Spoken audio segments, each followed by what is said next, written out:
Hi friends, இப்போ நம்ம Pandya stores பார்க்க போகிறோம். பாண்டிய ஸ்டோர்ஸில் வந்துட்டு ரொம்ப நேரம் வெயிட் பண்ணி பார்த்தாங்க. எங்கே போகிறதுனே தெரில நம்ம மீனாவுக்கு. ஏன்னா புருஷன்ட்டு இப்படி ஒரு வார்த்தையை சொல்லிட்டாங்களே, அதனால் போதும்ப்பா, இதுக்கப்புறம் புருஷன் அலக்கடிக்க வேணாம், ஃபோன் ஆன் பண்ணுவோம். நான் பண்ணேன், இங்கே இவர் வந்துட்டு பதறிட்டு ஃபோன் அடிக்கிறாரு, இப்படி வா வலிக்கு அப்படிங்கிற மாதிரி நினச்சாங்க. அதுக்கப்புறம் எங்கே போகிறதுனே தெரியல, அதனால் நான் ஒரு பஸ் ஸ்டாண்டில் தனியாக நிற்கிறேன். போகிறவ நீ அப்படியே போக வேண்டியது தானே, இப்போ எதுக்கு இந்த டைலாக்கை விட்டா ஒன்றும் புரியலையே அப்படிங்கிற. போகணும்னு நினச்சிருந்தா போயிருக்க மாட்டோமா, இப்போ அலக்கடிக்கணும்ல நினச்சிருக்கோம் அப்படிங்கிற மாதிரி ஆயிடுச்சு.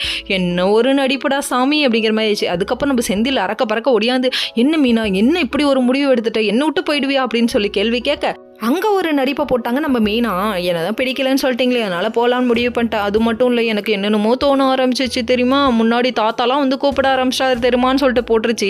ஏம்மா சாமி, இந்த ஆக்டிங் எங்கம்மா வச்சுருந்தா அப்படிங்கிற மாதிரி இருக்குது. சரி பரவாயில்ல விடுங்க, கண்டினியூன்னு சொல்லிட்டு நம்ம என்ஜாய் பண்ணிட்டு இருந்தோம். கடைசியில் பார்த்தோன்னே ஷாக் ஆகிட்டீங்கடா, அந்தளவுக்கு நடிக்குதுடா சாமி. 5 ரூபாய்க்கு நடிக்க சொன்னால் 5000 ரூபாய்க்கு நடிக்கிறியம்மா அப்படிங்கிற மாதிரி ஆயிடுச்சு. அது மட்டும் இல்லைங்க, நீ நல்லா வருவாம்மா, அப்பாவை போல் மூஞ்சை வைத்திருக்கும் இவர் தான் பாண்டிய ஸ்டோர்ஸின் பல வேலை பார்த்தா மீனா அப்படின்னு சொல்ல தோணுது. அந்த அளவுக்கு கொடூரமாக பண்ணாங்க. சரி விடுங்க, எப்படியோ சமாதானம் பண்ணி கூட்டு வந்துட்டாங்க. கூட்டு வந்ததுக்கப்புறமா வீட்டில் ஒரு போர்க்குளம் என்னன்னு பார்க்குறீங்களா. நம்ம கதிர் வந்து மறுபடியும் டிரைவிங் போகிறதுனால பயங்கர காண்டில் உட்காந்துருக்காங்க கோமதி அம்மா.